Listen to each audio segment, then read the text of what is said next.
Actually did very few of those things, but at least I've got General Cody to believe that I did, so that's probably why I got promoted to be a 4-star general. Look, I usually have my staff prepare these big briefings and whatnot, and I ain't going to use a bit of it. This is too important a crowd. I would tell you this is probably the most important crowd I've spoken to in a very long time. You are the future of our Army, and as I sit here and as I've talked to many of you earlier in the evening, I could not be more impressed. So I'm going to level the bubbles with you. I'm a pretty candid guy. I'm going to talk about some of the things we're doing in TRADOC and some of the issues that I think you're going to confront as a lieutenant in our Army. Next slide.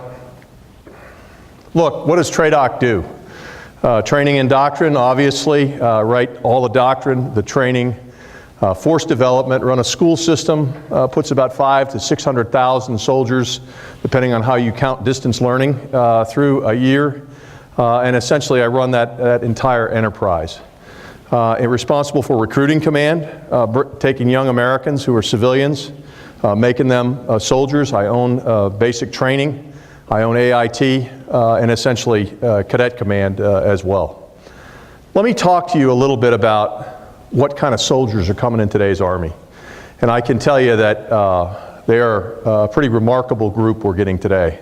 Let's start off by making sure you understand that only about 24% of young Americans are even eligible to serve in America's Army. And you think that's not too good when you think it's about obesity, it's about health problems, it's about lack of intellectual skills, it's about moral problems. And when you look at that, we're competing for that 24%. You have to understand that also in many ways our country has changed. So it takes a lot of work in terms of soldierization of a young private, someone coming out of high school today. How many people in this room think that after 10 weeks of basic training and after 8 or 9 weeks of AIT, we've produced a real soldier through and through? Of course we haven't. The fact of the matter is the business of continued soldierization is going to fall on you. These are great young Americans. I've always had the premise that anybody who serves our Army falls in the top 1% of Americans. Less than 1% of Americans will serve. This puts them in a population of people that said, I will do something for somebody other than myself. And therefore we should always treat them as a top 1% American. I can guarantee you, if you treat them well, you're going to get a lot more out of them than if you treat them in any other way. We're doing really well right now in terms of, largely because of the economy. The fact of the matter is we're fewer waivers than we've granted in the last 10 years. So things like 41-year-old privates, we're done with that. Behavioral health waivers, drug waivers, those kinds of things, the lowest numbers that we've had, and the ones that are actually granted are very, very low. So I can tell you it's a good force that's coming in, but it still needs significant work when they get to you in your unit. Training, fairly exciting in the Army today in terms of the things we've done with training. And the fact is that what we've learned about the millennial generation, your generation, particularly in basic training, is if we can make an app out of it and make a game, the soldier's going to master it in a very short period of time. You know, I think of all those days when I was a young soldier, you know, guys standing in line at the mess hall reading some little book. I'll guarantee you they didn't retain anything. But the fact of the matter is the retention that we get in any of the skills, we call it the Army Learning Model. Give you an example. How many MI officers do we have in here? Raise your hand. When you go to the MI school, you find a thing called the S2 analyst game. Used to have a 7-hour block of instruction with 160 some odd slides where we pass soldiers through and basically they'd have to listen to this boring lecture. There were a set of terminal learning objectives and they achieved it at a certain rate. We took that same class and turned it into a game where it was essentially an IED had gone off. The young intel analyst had to be on the ground. He had to talk to avatars, had to collect information, etc. Had to write up a report. That 7-hour class, we achieved in 2 hours of playing on this specific game the same learning objectives at a rate of 4 times higher than we did with the boring classroom PowerPoint presentation. So you say, the bean counters come in and say, General, well, can we have the 5 hours back? No, you can't, because what got exposed when we got them to achieve these terminal learning objectives in 2 hours caused us to realize that they can't write down the results of what they've learned, and they can't stand up and brief what they've learned. So that we added 3 hours of written English composition and 2 hours of briefing skills. But what does that mean to the unit? You're going to get a better intel analyst because we've driven this process further along. Aviation, how many aviators in here? We train our great aviation mechanics in the 128th Aviation Regiment at Fort Eustis, Virginia.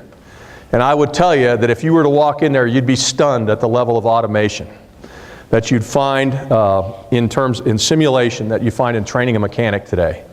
Today's young soldier who's a mechanic, you know, used to be there, we call them shade tree mechanics. These are the guys that had a very high mechanical aptitude, had a lot of bad habits from working on cars and things like that, and then basically had to be fundamentally retrained.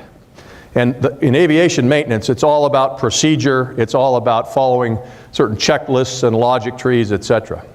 You can teach that extremely well in simulation. And again, they work through at least 7 simulations before they touch their first aircraft, and they've mastered these procedures. The biggest problem they have in aviation school today is when they say, here's a toolbox, and they go, we don't know what it is. The fact is they don't have the mechanical aptitude. They're smarter than heck, but the fact of the matter is they're not really well trained in dealing with the mechanical stuff. We talk to a lot of the old sergeants and say, is this smart? I say, yes, sir, it is, because the worst thing you can have in aviation maintenance is bad habits. These young soldiers have no bad habits. But that's the learning system that you're involved in. And finally, in education, I think the important thing for you to understand is that TRADOC is involved in education.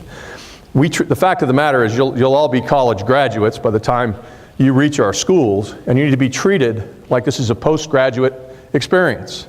And it's not Little League, or it's not, you know, grade school, or those kinds of things. And I think dealing with the seminar environment, realizing we have adult learners who have specific life experience, a lot of combat experience in our force today, a differing environment in the classrooms. And when you go to schools like Command and General Staff College and the War College, you realize that as the owner of this whole process, the fact of the matter is that in many cases, our students are more qualified than our instructors.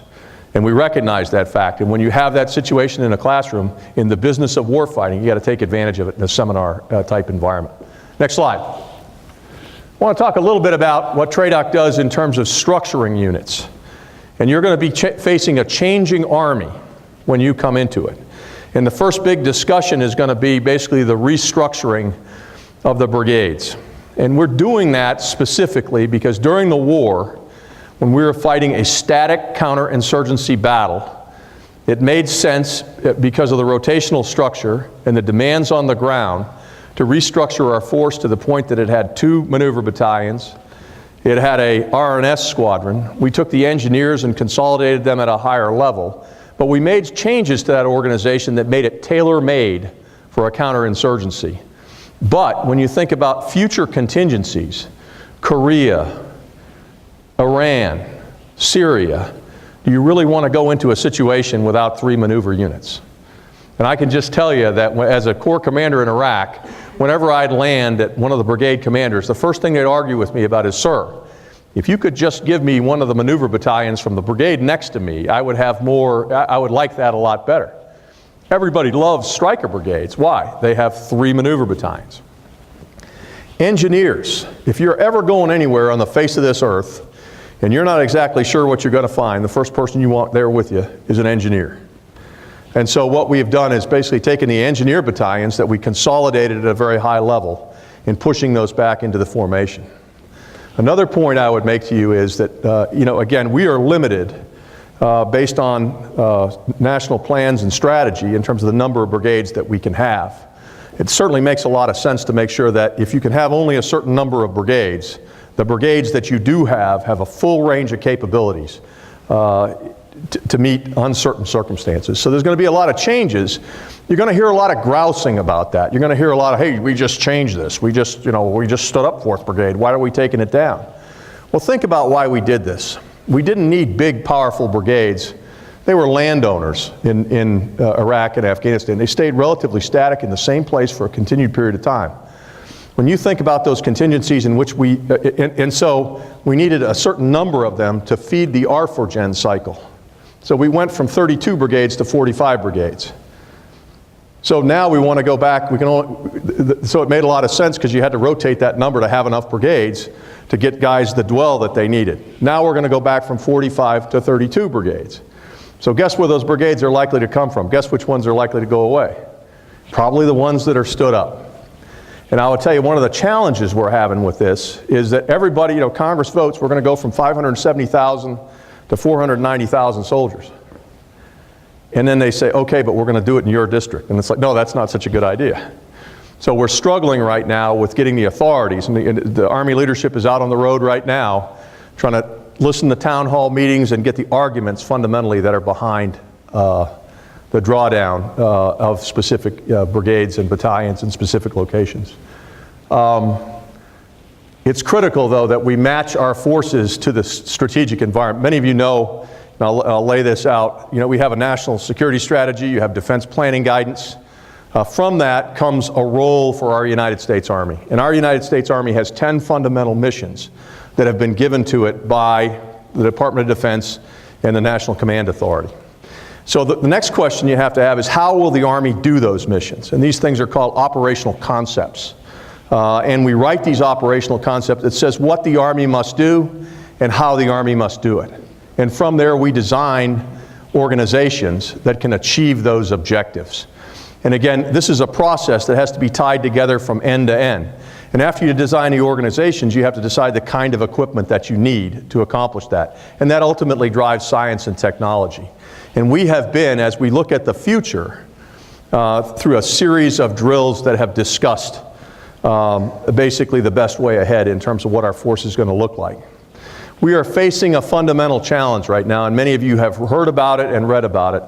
And I would characterize it in the realm of what I call easy war theories. Theories that somehow would say that war can be accomplished antiseptically. It can be accomplished with precision bombing. It can be accomplished without casualties. It can be accomplished without significant costs. And I would argue to most of us, it sort of denies what has happened for the last 12 years. The reality of it is that, I think if you roll the tape back to 2003, didn't we hear all that when we went into Iraq? Remember the shock and awe theory? How'd that work for us? We watched remember we watched on TV all the bombs and things blowing up, and we collapsed the command and control structures, we collapsed the air defense structures, the logistics structures, and what was supposed to happen is the human will, the Iraqis behind that, were going to look around them and go, oh, it's over. And they were going to capitulate to us. That's the term we use. I actually went to the capitulation rehearsal in Kuwait on the eve of that war. And we didn't need a lot of ground troops. And we were going to roll in there and they were going to surrender to us. And how did that work again? I think most of us got to spend most of the next 8 or 9 years of our life residing in a little place called Iraq, dealing with one thing that we forgot to account for: the fundamental human will. And war is about a test of human wills. And you can take away all of these weapon systems and all of these complex adaptive systems, but at the end of the day, the Iraqis found a way to fight us and found a way to successfully fight us for 8 years. So to all the theorists out there that are saying we can do this all over again, I ask them to take a look backwards and understand the danger of that kind of a theory. Because if you cut your army, there's a proposal out there on the table right now that talks about an army of 290,000 people, based upon the premise that we can rapidly grow an army. Oh, really? What are the first point I talked about? When we talked about the difficulty of taking an American civilian today and making him a soldier. It's not easy. We did a lot of things in 06, 07, 08 to try and grow our army 15,000 people a year. How did that work for us? And many of us say that when we put all these waivers in, some of those soldiers were great, they did good things. But the fact of the matter is most of them struggled when they got into the Army because it's not a place for a 41-year-old private. I'll just tell you that right now. So we have to be very serious, and you have to know, and I'm going to talk later about your duties as a lieutenant in terms of linking and understanding the big picture. We pay you to know more than what goes on in your platoon. We pay you to stay engaged in these high-level debates so you can make sense of this for your soldiers. Next slide. I want to talk about leader development. I know one of the things that most of you are worried about is all these budget cuts that we're dealing with, and what are we going to do? So it's not surprising for you to hear me say that the most important thing we're going to do in the next couple of years is focus on leader development in our Army. Now some of you go, wait a minute, General, we just been through 10 years of war, we got all these guys walking around with all these stripes and medals and stuff. Aren't we the greatest developed leader group? We are. If you look at our leader development model, you realize that we've got things like the operational domain, the institutional domain, self-development domain, training experience, education, and each of them a different mix within those domains. I'd make a fundamental argument to you that we are completely overdeveloped in the operational domain. The fact of the matter is that the way we've done business for the last 10 to 12 years, and the young captains and lieutenants are going to run into you, are going to see, they read you by the number of stripes you got on your arms, the number of medals you got on your chest, and the assumption is that operational experience trumps everything else. And maybe it does, but I got to tell you something.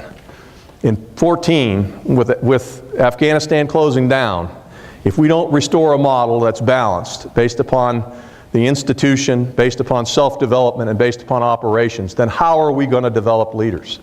I'm here to tell you, I was a leader that was developed until I was a major without the benefit of combat experience. I mean, a lot of you I know are concerned about that.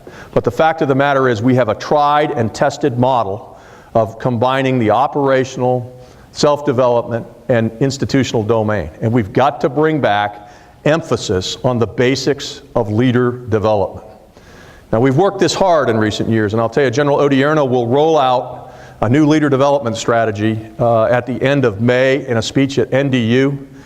We've already launching a mission command strategy that is aligned with leader development and a training strategy, because we see these three things critically tied together as we move ahead. What does this mean to you? And I think what's very important is an understanding of a commitment to leader development on the part of your leaders. A lot of guys, as General Cody said, I got a pretty strong reputation as a leader developer. But I would tell you that I took command of 3 Corps on a Tuesday. I took it to its mission rehearsal exercise on a Friday, and I deployed it 3 months later. If you think I was spending a lot of time on anything other than drilling my staff to make sure they didn't get soldiers trained, I wasn't going around saying, what do you would like to do in your next assignment, Captain or Colonel, or what? I wasn't doing that stuff. We're an Army that's out of practice in the critical task of mentoring. Mentoring, what is that? We say coach, teach, and mentor all the time. They're different things. Coaching is feedback on performance. Teaching is ensuring subordinates have essential skills to accomplish tasks. But mentoring is a reciprocal two-way social exchange relationship between a senior and a subordinate. It is impossible, by definition, to say, I'm going to assign you a mentor. It doesn't work that way. The fact of the matter is it's driven by intellectual curiosity. And I would encourage you, as young lieutenants, when you see leaders who you are curious about. And I started off as a second lieutenant. I'll never forget my first attempt at this. I was at a bar at Fort Hood, and we kept getting our butts whipped in athletics in my CAV troop. One of the CAV troop commanders came in. I walked up to him and said, hey, sir, how is it that you always win everything that you do? And he looked at me and he said, I don't have time to talk to you, Lieutenant. He goes, but what are you doing Saturday? Come over to my house and I'll talk to you. My lieutenants are coming over and I'll talk to you about that. Went over to somebody else's troop commander's house, got free food, free beer, listened to this guy talk, and basically started a lifelong relationship with a more senior officer. Have the intellectual curiosity. And the point I'd make to you is this idea that somehow, I'll talk to groups of lieutenants and I'll go, how many of you have or captains, how many of you have a mentor? I don't even need to ask. People with a mentor who have mentors have the intellectual curiosity, commitment to their profession, they're focused. Guys are lounging in their chairs, half falling asleep. They don't need to answer. They don't have a mentor. It's as much on you as it is on them. Seek out mentorship. Another thing that we're doing, a lot of things, frankly, derive from this thing on the top left-hand side of the screen called the Army profession. The Army profession was an idea that actually my predecessor came up with, General Dempsey, along with General Casey. And it said, how do you get an Army to assess itself after 10 years of war and give an honest assessment?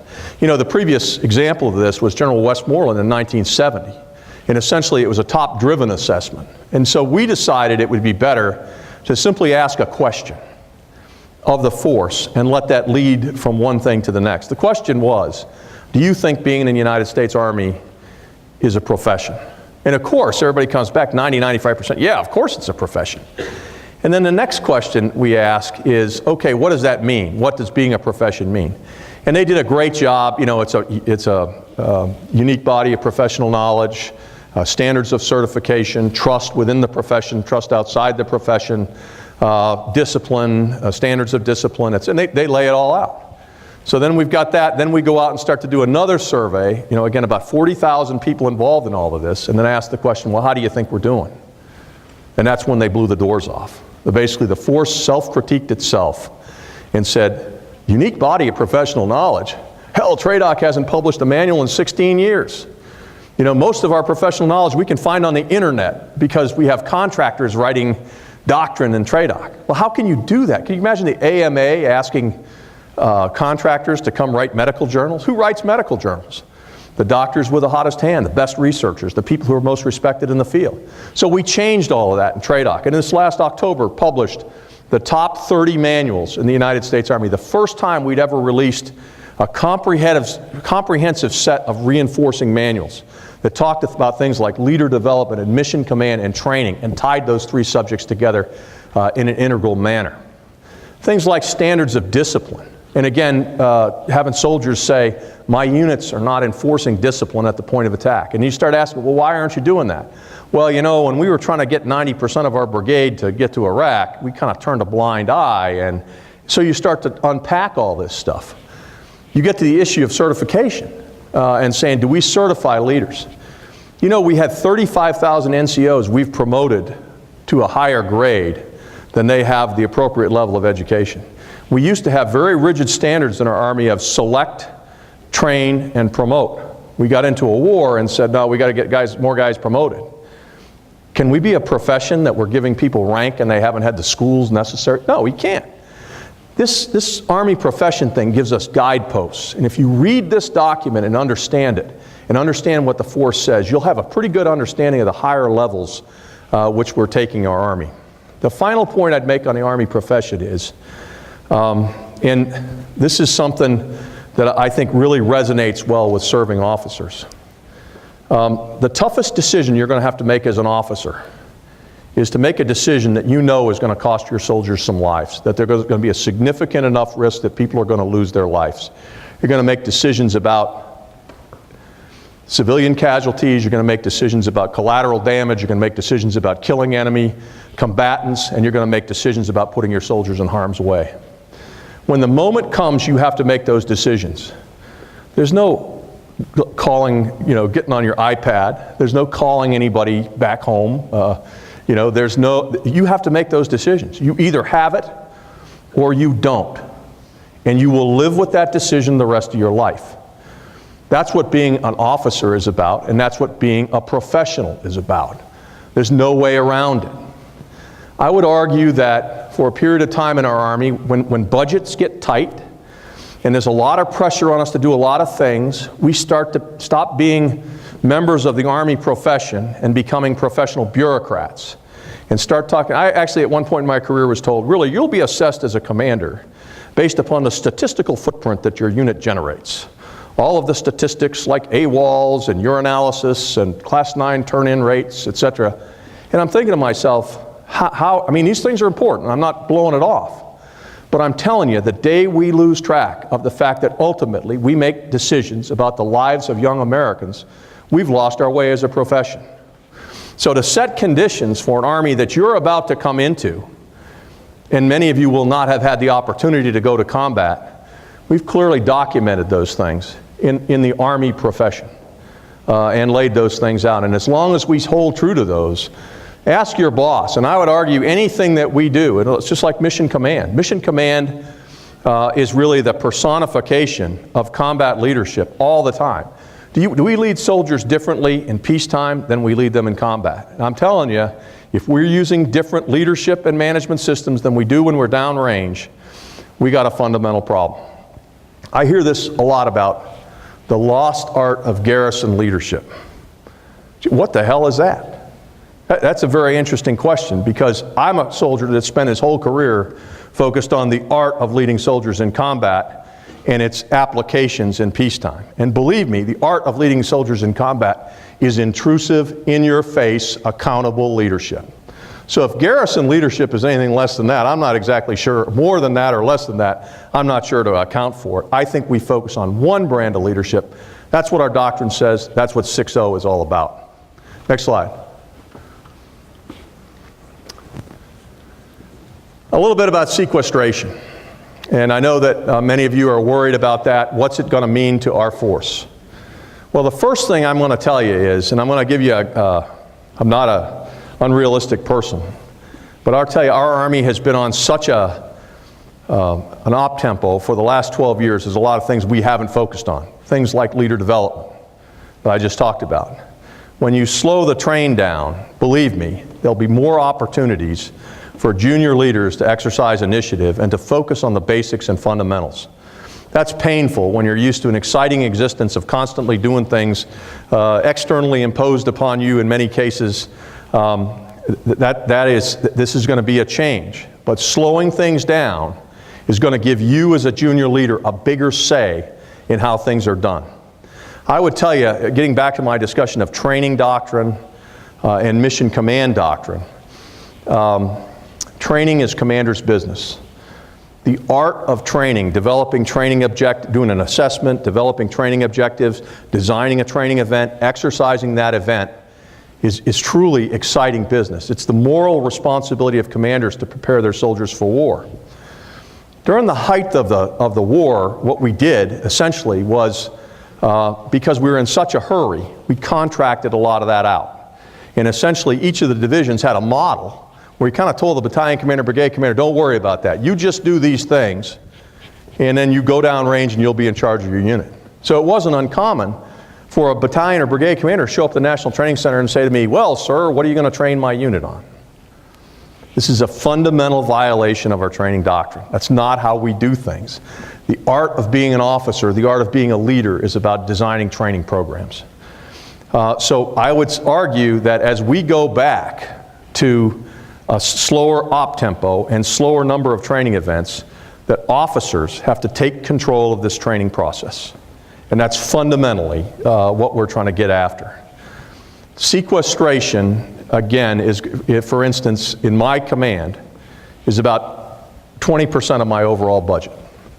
There's going to be a lot less training in units. If you're deploying or if you're part of a contingency set, you will be trained, and I guarantee you that. There's going to be plenty of money to do that, and we're going to train because we owe it to you to prepare you for combat. If you are not in a deploying unit, you're going to do a lot less training, and the fact of the matter is, you're probably going to have opportunities to send some of those great NCOs I talked about, the 35,000, probably need to get back to the schoolhouse. And TRADOC is going to be able to keep opportunities to get a lot of this school banged out, the institutional school that we've ignored for a number of years. And we're going to send people back to the schoolhouse and get a lot of that accomplished. But I will tell you, there's going to be a degree of fiscal accountability in our Army that we have not seen in a long time. Most young soldiers in our Army have no idea how the grass gets cut. They think that there are people who do that, how the potatoes get peeled and how the dishes get washed, how the gates get guarded, is all done by someone else. I hate to tell you this, but they're fixing to find out real soon that in many cases it's going to be them that does it. They think you bring equipment back from Iraq or in Afghanistan, you park it in the motor pool, and someone comes down and fixes it for you. And that's a guy who's a mechanic and thinks that somebody else is going to fix his equipment. Look, when we had the money and we had no time, all these things made sense. I'm here to tell you, I came from an Army that guarded gates and cut grass and maintained its own equipment, and you're going to be okay. The challenge is going to be, can you as leaders make that interesting to your soldiers? Can you make maintenance training? Can you make it a training experience? Can you make pulling a guard shift out at one of the installation gates training? It's pretty easy to do. That's one of the things you do when you're downrange. That's going to be the challenge that you're going to face, to capture these, and particularly a lot of young soldiers who know nothing other than that highly resourced environment that I just discussed. Next slide. Some of your challenges, and I'll talk about them as I I think this issue of the combat patch, and again, a number of you have them, and most of you don't. And I would argue that probably, unless you're very lucky, you're not going to get one for a period of time. That's okay. Let me tell you about my experience. Come in the Army, and I came in 1979. And at that time, there's still a lot of Vietnam guys around. And there was two groups of those guys. There were the guys that I think had probably led the situation in Vietnam and had moved on and were leading us in understanding maneuver warfare as we were thinking about the Soviets. They left kind of Vietnam. We knew they had experience. We respected them, and they moved on. Then there was another group of people, and I would describe them as being present every time I saw a standard not being met. Second lieutenant out on one of my first field exercises. I'm out inspecting my perimeter. I come out to a little patrol base set up out on the edge, and everybody's sound asleep. I wake the sergeant up. He wakes up, and his first question looks at me. I said, Sergeant, you guys are all asleep. What's going on? He goes, Sir, you weren't in the NOM, were you? No, I was in third grade. I couldn't have been in the NOM exactly at that point. So the point is that the fact is that we saw a lot of people who took their experience in combat and tried to use it as an excuse not to meet standards today. And the fact of the matter is that we hold you accountable to hold those standards. Look, your generation, or the generation of officers that's a little bit older than you, I got to tell you, I have the utmost respect for. I'll tell you, they're incredible leaders. From my first days in Iraq and Afghanistan and then back to Iraq, I got to tell you, I've watched leaders in combat, calm, cool, paying the price, doing the things that they had to do. They led innovation across the way. It wasn't, when we got this war straightened out in Iraq and Afghanistan, it wasn't the generals that figured it out. It was the captains and the lieutenants and the sergeants who were on the ground at the point of the spear. So they did all this adaptation. Now the fundamental question is, your new company commander, your new field grade officer, are they going to continue to innovate our Army in the future and deal with the challenges of CAM and WAS and returning to maneuver warfare? Or are they going to be the sergeant laying in the hole that goes, Sir, you weren't in the NOM, you weren't in Afghanistan, were you? When they come, that's the challenge. Are they going to lead or are they going to follow? And my guess is, in human nature, there'll be enough of them that are going to lead that you can latch onto, and the other ones, all I can say is, in some point down the road, you're probably going to say, probably couldn't make the transition, we're glad you got out. And that's what you're going to deal with. And you're going to be part of this new reality. Remember, you're coming in at a point understanding unified land operations, understanding our new doctrine. Understand that the soldiers will want to understand. You know about as much about that as they do, because they haven't done it in the last 12 years either. Things like combined arms, live fires, things like maneuver events, things like fire control exercises. They haven't done those. The fact of the matter is they've been very much involved in the human fight. Very important we learn from their lessons, but you bring new skills to this fight, or you will by the time you graduate the basic courses. Talk about the relationship between soldiers and NCOs. And I would just tell you that we have the finest NCO corps that I have seen in my 34 years in the service. Your ability to get along with your NCOs is absolutely essential. But it's not as though, you're clearly an apprentice in many ways. But the fact of the matter is you still have unique authorities and responsibilities over and apart and different from their duties as a non-commissioned officer. That's what makes you a commissioned officer. What do they expect from you? In my experience, they expect you to be serious, committed to your profession and learning. They expect you to absorb all the things you were supposed to absorb in basic training. They expect you to be fit and capable of leading from the front. They expect you to be, probably most important, your integrity. And I think that's your character and your integrity. I was telling people earlier tonight, the greatest compliment I've ever received in my career is from, I was a 3-Corps commander getting ready to get my 3rd star, and I come in and there's a number of my NCOs from Fort Hood from back in the dark ages, a couple of E7s. And they walked up and they said, "You're our lieutenant, and we knew you were going to be a general back when we were that. You're our guy. We knew that." Now think about that. That somebody that was, really I was in charge of, but were kind of mentoring me, thought enough of me to show up for my promotion to 3 stars, because I am the installation commander there. Maybe they wanted a job, I don't know. But the fact is that they did. You want somebody to say that about you. Too many lieutenants that I see, look, you don't want these guys as your friends. You want them to respect you. Okay, that'll happen. I mean, they will consider you a friend, etc. But you're different at the end of the day. Every one of you will be tested. They will test you where your line of integrity is. That's what makes you different fundamentally, is the fact of the matter is you're the straight up actor here. You're the one that has to say, well, we're going to bend this corner and bend that corner. Where are you on that, LT? And there are going to be peers of yours that say, oh, yeah, I'm good with that. Oh, he's cool. He's a cool LT. I guarantee you, you don't want to be the cool LT. You want to be the LT that people show up at their promotion to 3-star and said, sir, I knew you'd be a general. That's who you want to be. And the fact of the matter is you got to hold that line. And you may think it's about little, it's a slippery slope. You got to focus on little things. A reputation for calling the ball exactly as it is. And those little things build to big things. And then when you're in combat and we're talking about critical reports about things, that you have a reputation for saying it like it is. That's the probably most unique function that you have in that organization, is maintaining that integrity. The other thing, again, back to your relationship with these NCOs, as I say, there would be a cruel joke on them if you could figure this all out in 4 years of college and be better than they could after 15 years of doing it. It's not a cruel joke on them. They have unique skills. You got to listen. You got to make sure you're learning your craft from them, that you apply what you learn in the schoolhouse. You see how a practitioner does it on the ground, and then you determine how you think it should be done.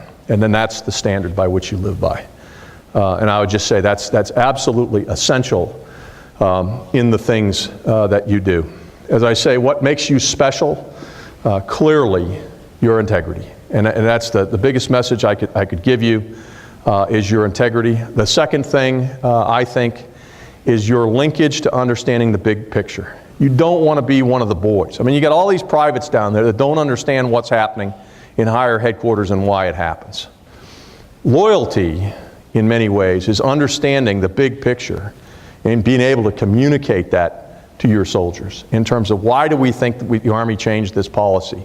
Why do we think we're going to be deploying at this time and another time? The fact of the matter is you have an obligation to understand that big picture and to communicate that picture to your soldiers so they understand the why.